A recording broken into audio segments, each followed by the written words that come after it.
Bonjour Nicolas Bouzou. Bonjour Dimitri, bonjour Anissa. Bonjour à Nicolas. tous. Alors Nicolas, l'INSEE vient de publier ses projections démographiques d'ici 2050. Vous attirez l'attention des auditeurs d'Europe 1 ce matin sur un chiffre qui vous a perturbé. En 2050, l'INSEE nous dit que 30% de la population française vivra toute seule. Ouais, on était à 5% après la guerre, donc vous voyez l'évolution. Alors on est aujourd'hui à un peu plus de 20%, mais ce sera en effet plus d'un tiers. Alors c'est vrai que quand on parle de démographie, on parle souvent de la baisse des naissances, du vieillissement de la population, de l'augmentation de l'espérance de vie, mais on loupe cette évolution majeure. J'ajoute Dimitri qu'en 2050, d'après l'INSEE, 7% des familles seront monoparentales. Ça veut dire que, grosso modo, il restera 60% de couples. Alors ça restera dominant, mais enfin, vous voyez que l'image d'Épinal du foyer avec 2 adultes et 2 enfants, ce ne sera plus du tout la règle. Parmi tous les facteurs qui expliquent ça, il y a l'augmentation des séparations. Il y en a environ 260 000 par an. En réalité, il n'y en a jamais eu autant. Alors cette atomisation de la société, Ouais. est-ce que c'est spécifiquement français ? Alors pas du tout. En fait, quand on regarde les choses déjà aujourd'hui dans les pays qui nous environnent, on voit que le célibat monte.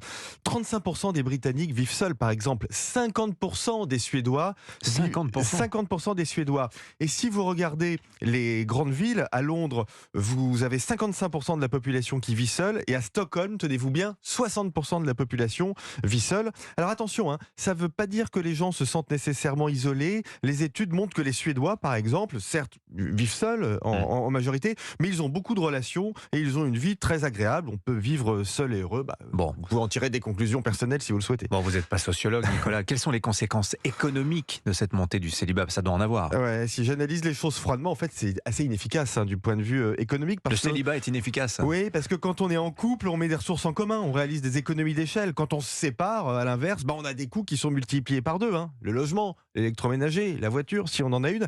C'est un coût aussi pour les finances publiques.